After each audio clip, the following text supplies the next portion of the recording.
Good afternoon বন্ধুরা, সোনালী kitchen blogging চ্যানেলে আপনাদের স্বাগত। আজকে আমি একটা নতুন রেসিপি দেখাতে চলে এসেছি, কচু চিংড়ি। কচু চিংড়ি দেখানোর জন্য যে যে উপকরণের প্রয়োজন আমি তোমাদের সেগুলো আগে দেখিয়ে নিচ্ছি, তারপর কচু চিংড়ি রান্না করে তারপর কচু চিংড়ি কেমন করে রান্না করতে হয় আমি তোমাদের দেখাচ্ছি। তো দেখুন, আমি নিয়েছি, এই যে দেখুন আমি গাঁটি কচু নিয়েছি। আগে আমি দেখে দিচ্ছি কচুটা কেমন। তো এই গাঁটি কচু আমি নিয়েছি, গাঁটি কচু আমি ছাড়িয়ে রান্না করব। নিয়েছি দেখুন খসলা শাক, এক গাঁটি খসলা শাক আমি নিয়েছি। তো দেখুন গাঁটি কচু নিয়েছি আমি, গাঁটি কচুকে এইভাবে আমি কেটে আমি পরিষ্কার করে ধুয়ে নিয়েছি। দেখুন এইভাবে ছাল ছাড়িয়ে আমি পরিষ্কার করে ধুয়ে নিয়েছি আমি খসলা শাক কেটে আমি জলে ধুয়ে নিয়েছি। নিয়েছি আমি কচু চিংড়ি করার জন্য চিংড়ি মাছ, 200 চিংড়ি মাছ আমি নিয়েছি। দেখুন আমি চিংড়ি মাছ নিয়েছি। তো আমি নিচগুলো কেটে পরিষ্কার করে, পরিষ্কার করে আমি হলুদ লবণ মাখিয়ে রেখেছিলাম। জল ঝরে গেছে, তারপর আমি হলুদ মাখিয়ে নিয়েছি আমি জিরে, গোটা জিরে, 4টে গোটা লঙ্কা, এগুলোকে আমি একটা কড়াইতে ভেজে মিক্সড মশলা করে নেব। তো নিয়েছি আমি গোটা জিরে ফোড়ন দেওয়ার জন্য, নিয়েছি 2টো তেজপাতা, নিয়েছি কাঁচা লঙ্কা 4টে, নিয়েছি সরষার তেল, নিয়েছি হলুদ, প্রয়োজন মতো হলুদ নিয়ে নেব, নিয়েছি লবণ, প্রয়োজন মতো নিয়ে নেব, নিয়েছি পেঁয়াজ, একটা মাঝারি সাইজের পেঁয়াজ আমি কুচিয়ে নিয়েছি। তো আমি কচু চিংড়ি করার জন্য প্রথমে আমি দেখুন গ্যাসটাকে অন করলাম, কড়াইটা আমি বসিয়ে দিয়েছি। এবার আমি গ্যাসটাকে অন করে নিচ্ছি। কড়াইটা আমার গরম হয়ে গেছে। তো আমি দেখুন এই জিরে, 1 চামচ জিরে আর 4টে শুকনো লঙ্কা আমি কেটে নিয়েছি, নিয়ে আমি ভেজে নিচ্ছি। দেখুন আমি ভেজে নিচ্ছি, কড়াই হালকা করে আমি ভেজে নেব যেন না চুইয়ে যায়।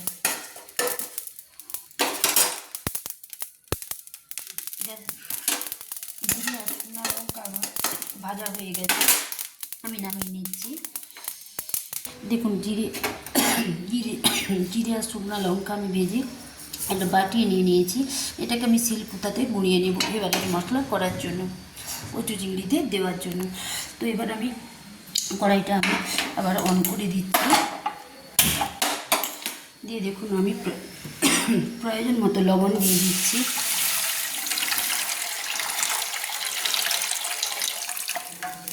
প্রয়োজন মতো জল দিয়ে দিচ্ছি, লবণ নয় জল দিয়ে দিলাম। জলটা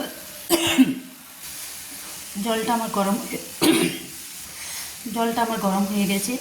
তো আমি কচু চিংড়ি করার জন্য আমি কচুটাকে কেটে ধুয়ে পরিষ্কার করে রেখেছিলাম, সেটা আমি সেদ্ধ করতে দিয়ে দিলাম 1 চামচ লবণ দিয়ে আমি সেদ্ধ করার জন্য 10 মিনিট আমি একটা চাপা দিয়ে দিচ্ছি। 10 মিনিট পরে আমি চাপা খুলে দেখাবো কচুটা আমার কেমন সেদ্ধ হয়েছে। আগে সেদ্ধ করে নিতে হবে।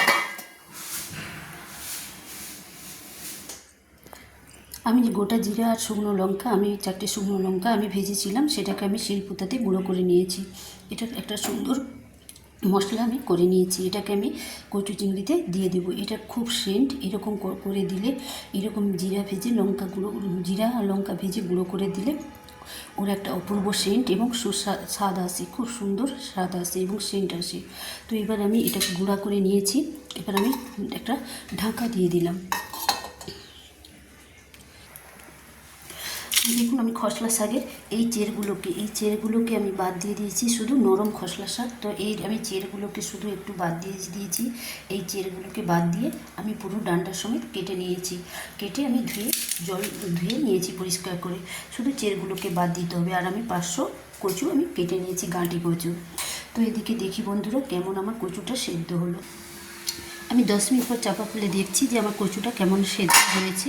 তো আমি একদম চাপা দিয়ে রাখি না, মাঝে মাঝে খুলে আমি একটু নেড়ে রেখেছি যে কেমন সেদ্ধ হয়েছে। তো আপনারা এইভাবে দেখে নেবেন। তো আমি দেখুন আমার কচু একদম সেদ্ধ হয়ে গেছে, দেখুন একদম সেদ্ধ হয়ে গেছে। এবার আমি এটা একটা ঝুড়িতে গড়িয়ে নেব, ঝুড়িতে ছেঁকে নেব। দেখুন জলটা ফেলে দেব। এই যে দেখুন আমার কচুটা সেদ্ধ হয়ে গেছে, আমি টিপে দেখাচ্ছি সেদ্ধ হয়ে গেছে। এবার আমি কচুটাকে কড়াই থেকে আমি একটা ঝুড়িতে, যে স্টিলের ঝুড়িতে আমি ছেঁকে নেব। জলটা আমি কচুটাকে ছেঁকে নেব। কড়াইটা আমার দেখুন কচুটা আমার সেদ্ধ হয়ে গেছে, সেদ্ধ হয়ে গেছে, তো আমি অফ করে দিলাম। এবার আমি কচুগুলোকে এবার আমি একটা স্টিলের ঝুড়িতে ছেঁকে নিচ্ছি। কচুটাকে আমি ছেঁকে নিয়েছি, দেখুন একটা স্টিলের ঝুড়িতে আমি ছেঁকে নিয়েছি সুন্দর করে, জলটা আমার ঝরে গেছে। তো ওই ছেঁকে নেওয়া জলটা আমি দেখুন ফেলে দিচ্ছি, এটা আমি নেব না, এটা নেওয়ার কোনো দরকার নেই। তো আমার কচুটাকে আমি ছেঁকে নিয়েছি, নিয়ে আমি রাখলাম।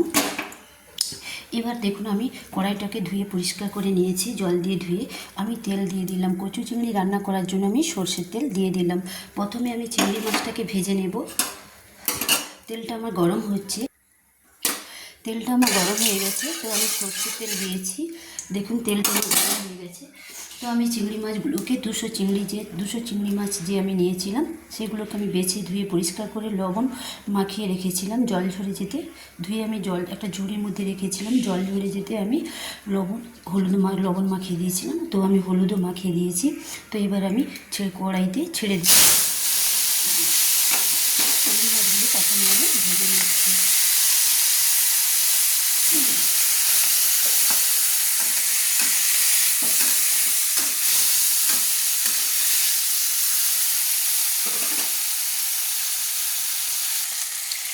তো দেখুন আমার চিংড়ি মাছটা ভাজা হয়ে এসছে, দেখুন আমি লাল লাল করে ভেজে নিয়েছি। চিংড়ি মাছটা আমার ভাজা হয়ে এসছে। তো কচু চিংড়ির জন্য এইরকম সাইজে কচু চিংড়ি নিতে হবে, এইরকম কচু চিংড়ি নিয়ে এইরকম চিংড়ি নিয়ে রান্না করতে হবে কচু চিংড়ি। তো কচু চিংড়ি একটা সুন্দর ফেভারিট মানুষের প্রিয় খাদ্য। তো কচু চিংড়ি খেতে সবাই ভালোবাসে। তো কচু চিংড়ি খুব অল্প সময়ে করা যায়। কচু চিংড়ি হচ্ছে একটা সহজ রেসিপি, অত্যন্ত সহজ রেসিপি। তো তেমন কিছু মশলা লাগে না কচু চিংড়ির জন্য, খুব সামান্য লাগে, খুব বেশি মশলা লাগে না, দিতে হয় না। তো আমি দেখিয়ে দিচ্ছি কী কী মশলা লাগে। তো কচু চিংড়ি যেমন একটা অল্প সময়ে রান্না করা যায়, যেমন একটা খুব সহজ রেসিপি, তেমনি খেতেও কিন্তু খুব সুন্দর লাগে, খেতেও খুব ভালো লাগে। তো একবার খেলে যেমন তৃপ্তি আসে, মন ভরে যায়। একবার খেলে যেমন খুব তৃপ্তি আসে, কচু চিংড়ি খেলে মনও ভরে যায়। ঠিক একবার খেলে মনে হয় যে না আরেকবার কচু চিংড়ি করে খাই। তো আমার চিংড়ি মাছগুলো ভাজা হয়ে গেছে, তো আমি এবার একটা প্লেটে তুলে নিচ্ছি। দেখুন আমি কচু চিংড়িগুলোকে একটা প্লেটে আমি তুলে নিচ্ছি। তো এর বেশি ভাজলে মাছগুলো শক্ত হয়ে যাবে, খেতে ভালো লাগবে না। তো আমি চিংড়ি মাছগুলো তুলে নিচ্ছি, এরকম করেই ভাজতে হবে। দেখুন আমি চিংড়ি মাছগুলোকে ভেজে কচু চিংড়ির জন্য আমি একটা প্লেটে তুলে নিয়েছি। তো আমি ওই চিংড়ি মাছ ভাজা কড়াইতে দিয়ে দিলাম সর্ষের তেল, কচু চিংড়ি করার জন্য দিয়ে দিলাম সর্ষের তেল। তো তেলটা আমার গরম হয়ে গেছে।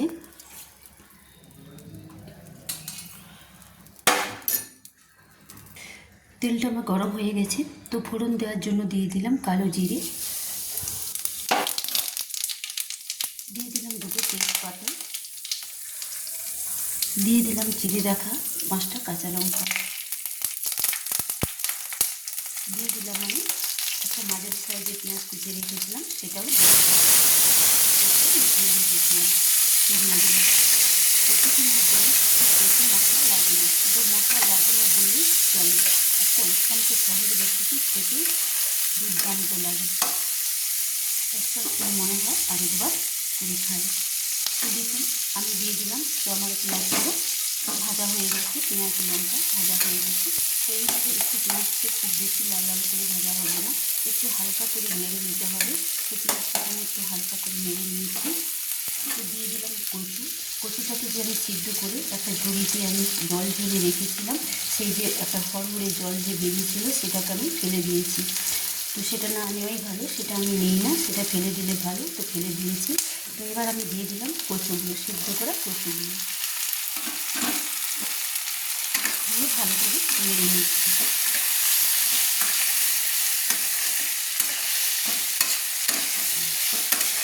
দিয়ে আমি তেলের মধ্যে ভালো করে আমি নেড়ে নিচ্ছি।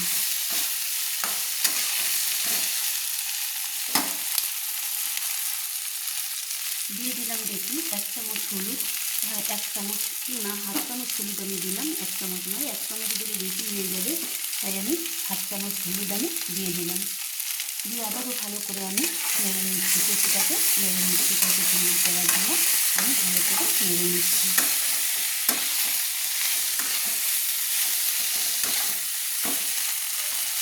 দিয়ে দিলাম আমি 1 চামচ, ছোটো চামচের 1 চামচ লবণ দিয়ে দিলাম আমি 1 চামচ লবণ দিয়ে ভালো করে নেড়ে নিচ্ছি আবারও। দেখুন আমার কচুটাকে কষানো হয়ে গেছে। এবার আমি দেখুন যে আমি খসলার শাক যে কেটে আমি রেখেছিলাম, কেটে আমি ধুয়ে পরিষ্কার করে রেখেছিলাম, পরিষ্কার করে কেটে ধুয়ে রেখেছিলাম, এগুলো আমি দিয়ে দিচ্ছি। দিয়ে আমি ভালো করে নেড়ে নিচ্ছি।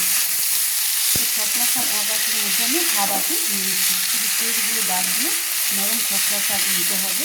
তো 1 বাটির আমি হাফটা নিয়েছি, হাফ বাটি নিয়ে আমি 1 বাটিতে অর্ধেক করে দিয়েছি। হাফ বাটি নিয়ে আমি কেটে পরিষ্কার করে ধুয়ে নিয়েছি, শুধু তেলগুলোকে বাদ দিয়েছি।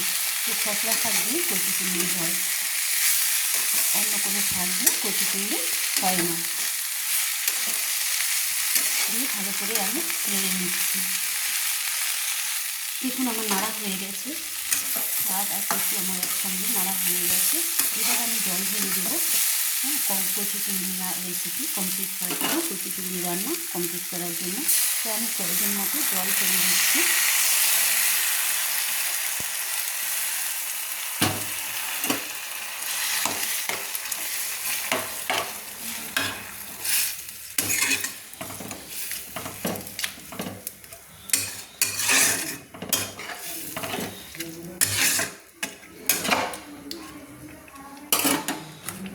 আর একটু জল দিলাম।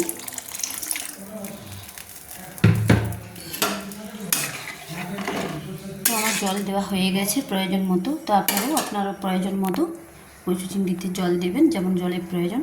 তো আমি আমার প্রয়োজন মতো জল দিয়ে দিয়েছি। এবার আমরা কচু চিংড়িটা ফোটার জন্য অপেক্ষা করব। ফুটলেই চিংড়ি মাছগুলো দিয়ে দেবো কচু চিংড়িতে।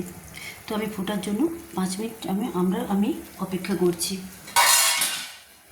5 মিনিট পরেই আমি ফিরে এসেছি, কেমন ফুটছে কচু চিংড়িটা। তো আমি একটা চাপা দিয়ে দিলাম, 5 মিনিট চাপা দিয়ে দিলাম। 5 মিনিট পর ফিরে এসেছি। তো আমার কচুটা কেমন রান্না হচ্ছে। তো দেখুন আমার কচু চিংড়ি রান্না হচ্ছে, তবে এখন আমি চিংড়ি মাছ দিই না। এবার আমি দেখুন কচু চিংড়ি হওয়ার জন্য তো ফুটছে। তো আমি এই ফোটার সময় এই ভেজে রাখা আমি চিংড়ি মাছগুলো দিয়ে দিচ্ছি। দেখুন আমি ভেজে রাখা চিংড়ি মাছগুলো সুন্দর করে আমি দিয়ে দিচ্ছি। আমি 200 চিংড়ি মাছ নিয়েছিলাম, তো দিয়ে দিচ্ছি। তো খসলা শাক বেশি দেবেন না, 1 বাটির অর্ধেক করে দেবেন, 1 বাটির হাফটা দিয়ে দিবেন, হাফ বাটি দিয়ে দিবেন। খসলা শাক বেশি না দেওয়াটাই ভালো। তো দেখুন আমি চিংড়ি মাছগুলো দিয়ে দিয়েছি, দিয়ে আমি ভালো করে আবার নেড়ে নিচ্ছি সুন্দর করে। তো আমার কচু চিংড়ি রান্না কমপ্লিট হয়ে এসছে। তো কচুটা একদম যেন না ঘেটে যায়। দেখুন কিছু একদম ঘেটে গেছে। আর কি সুন্দর দেখুন, এই যে দেখুন দেখা যাচ্ছে একটু ছোটো গোটা করে আছে, এইভাবে আদা থাকবে। তো খুব সুন্দর লাগবে খেতে, খুব টেস্টফুল বা মজাদার, খুব সুন্দর কচু চিংড়ি খেতে। তবে কচু চিংড়িটা কমপ্লিট হয়ে এসছে। তো আমার সিমাই রান্নাটা একজন দিদি আমাকে রিপ্লাই করে বলেছে যে আমার সিমাই রান্না খুব ভালো হয়েছে। তো তালের গজা দিয়ে যে আমি পিঠা করেছিলাম, একজন দিদি কমেন্টস করে জানিয়েছে যে আমার পিঠাটা খুব সুন্দর হয়েছে। তো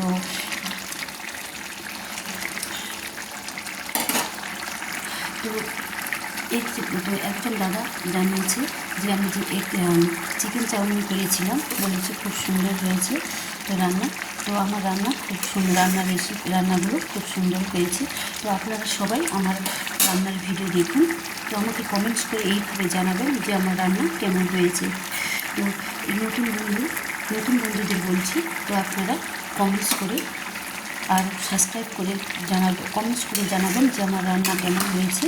তো কমেন্টস করবেন, জানাবেন এবং সাবস্ক্রাইব করে দেবেন, পাশে থাকা বেল আইকনটি টিপে দেবেন।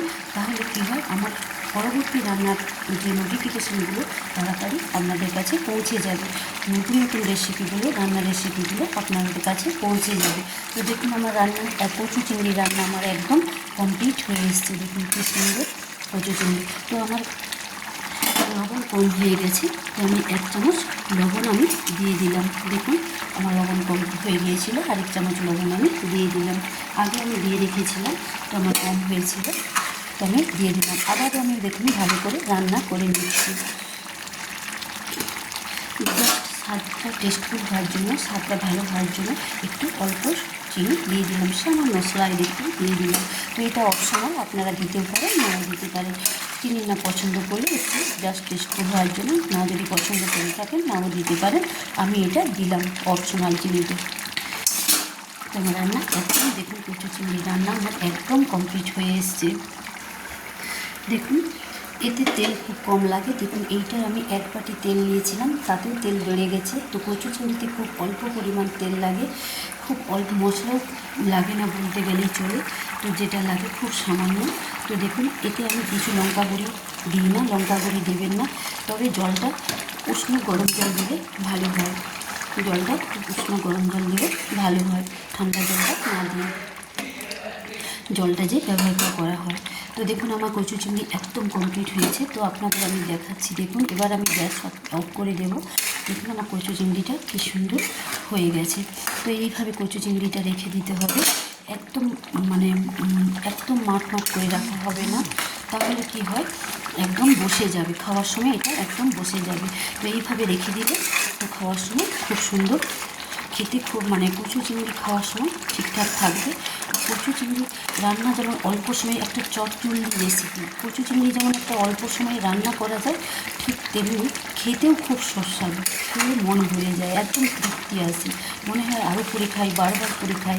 এই যে দেখুন কচু চিংড়ি আমার একদম কমপ্লিট হয়ে গেছে। তো এবার আমি নামিয়ে নেব, গ্যাস অফ করে দেবো। তো গ্যাস অফ করে আমি যে মশলাটা আমি ভেজে রেখেছিলাম, দেখুন সেই মশলাটা আমি দিয়ে দিচ্ছি। দেখুন বারবার বলছি, জিরে 4টা শুকনো লঙ্কা আমি ভেজে গুঁড়ো করে রেখেছিলাম, সেই ফেভারিট মশলাটা আমি দিয়ে দিচ্ছি। তো এই মশলাটা দিলে কী হয়, একটা সুগন্ধ, একটা সুন্দর সেন্ট আসে, স্বাদও খুব সুন্দর হয়। তো আমি গুঁড়ো লঙ্কা দিই না, এই 4টা শুকনো লঙ্কা আমি ভেজে জিরা আর 4টা শুকনো লঙ্কা ভেজে আমি গুঁড়ো করে রেখেছিলাম, সেটাই আমি দিয়ে দিলাম, সেটাই আমি অ্যাড করলাম। দেখুন কচুতে, তো আমার দেখুন রান্না একদম কমপ্লিট হয়ে গেছে। তো আমি একটা পাত্রের মধ্যে এবার সার্ভ করে আপনাদের দেখাচ্ছি কেমন কচুটা হয়েছে। দেখুন কচুটা কিন্তু একদম আমি গলে যেতে দিই না, দেখুন এইভাবে কচুটা থাকবে, দেখুন একটু ফালা ফালা টাইপের থাকবে, দেখুন খুব সুন্দর লাগবে, তবে দেখতে সুন্দর লাগবে, খেতেও সুন্দর লাগবে। আমার কচু একদম কমপ্লিট। দেখুন এইরকম মোটা আমি করেছি, দেখুন এইরকম মোটা আমি করেছি, একদম বরফির মতো করবেন না, সুজির বরফির মতো। এইরকম রাখলে খাওয়ার সময় খুব সুন্দর লাগবে এবং ঠিকঠাক থাকবে, খেতেও খুব মজা লাগবে। দেখুন আমি গ্যাসটা অফ করে দিলাম। তো আমার গ্যাস অফ করে দিলাম, কচু চিংড়ি আমার রান্না একদম কমপ্লিট। আপনারাও এইভাবে কচু চিংড়ি রান্না করে খেয়ে আমাকে কমেন্টস করে জানাবেন, প্লিজ কমেন্টস করে জানাবেন কেমন হয়েছে। তো সব বন্ধুদের আমার সব বন্ধু ভাই বোন মাদের মাসিদের আমার রান্নার ভিডিও, প্রত্যেকটা রান্নার ভিডিও দেখার জন্য অনুরোধ থাকলো, প্লিজ আপনারা সবাই আমার রান্নার ভিডিও দেখবেন। নতুন বন্ধুরা আমাকে সাবস্ক্রাইব করবেন, প্লিজ পাশে থাকা বেল আইকনটি টিপিয়ে দিবেন। সাবস্ক্রাইব করলে কি হয়, তাহলে নতুন রেসিপিগুলো, রান্নার রেসিপিগুলো সহজেই আপনাদের কাছে পৌঁছে যাবে। তো প্লিজ আপনারা এইভাবে রান্না করে খেয়ে আমাকে প্লিজ সাবস্ক্রাইব, লাইকস এবং কমেন্টস করে জানাবেন কেমন হয়েছে। রান্না কমপ্লিট। এবার আমি গ্যাসটা অফ করে দিলাম, কড়াইটা নামিয়ে আমি দেখাচ্ছি একটা পাত্রের মধ্যে সার্ভ করে আমার কচু চিংড়ি কেমন রান্না হয়েছে। রান্না আমার একদম কমপ্লিট। আর প্লিজ অনুরোধ রইল, কচু চিংড়ি রান্না করে খাবেন, খুব টেস্টফুল একটা রেসিপি। দেখুন আমি কচু চিংড়িটাকে নামিয়ে নিয়েছি, একটা পাত্রের মধ্যে আমি সার্ভ করে দেখাচ্ছি, দেখুন কী সুন্দর হয়েছে। তো কচু চিংড়িটাকে আপনারা এইভাবে রাখবেন, না পাতলা না মোটা, মাঝারি সাইজে মাঝারিভাবে রাখবেন। দেখুন এইভাবে আমি রেখেছি। আর দেখুন কচুগুলো কী সুন্দর, দেখুন দেখা যাচ্ছে, দেখুন আর দেখুন গোটা চিংড়ি মাছ কী সুন্দর আমি নিয়েছি, দেখুন এইভাবে চিংড়ি মাছগুলো নিয়েছি। তো আমি একটা পাত্রের মধ্যে সার্ভ করে দিচ্ছি। দেখুন কচু চিংড়ি আমার একদম কমপ্লিট। তো আমি রান্না কমপ্লিট করে নিয়েছি, কচু চিংড়ি রেসিপি কমপ্লিট করে নিয়েছি। দেখুন কী সুন্দর হয়েছে। লাস্টে এই ভেজে রাখা মশলাগুলো, যে জিরা শুকনো গোটা লঙ্কা ভেজে একটু লাস্টে দিয়ে দিবেন, রান্নার লাস্টে গ্যাস অফ করে ওই ভেজে রাখা টেস্টফুল মশলাটা দিয়ে দিবেন, তাতে একটা সুন্দর সেন্ট সুগন্ধ আসবে আর খেতেও খুব স্বাদ লাগবে। তো আমি দিয়ে দিয়েছি। তো এইভাবে আপনারা প্লিজ রান্না করে খেয়ে আমাকে প্লিজ কমেন্টস এবং লাইকস কমেন্টস করে জানাবেন আর সাবস্ক্রাইব করবেন। নতুন বন্ধুদের বারবার বলছি প্লিজ সাবস্ক্রাইব করবেন। তো দেখুন আমার কচু চিংড়ি আজকের মতো কমপ্লিট আমি করে দিয়েছি কচু চিংড়ি রেসিপি। তো আবার আমি নতুন নতুন রেসিপি দেখাবো। প্লিজ বাই এইভাবে আমার রান্নার রেসিপি দেখতে থাকুন। প্লিজ দিদি দাদাদের মতো যারা কমেন্টস করে জানিয়েছে তাদের মতো আপনারা লাইক কমেন্টস করে জানাবেন কেমন হয়েছে। আর নতুন বন্ধুরা প্লিজ বেলাইকনটি পাশে থাকা বেলাইকনটি টিপে দিবেন, সাবস্ক্রাইব করবেন। অর্থাৎ আজকের মতো বাই, আমার কচু চিংড়ি রেসিপি একদম কমপ্লিট। বাই।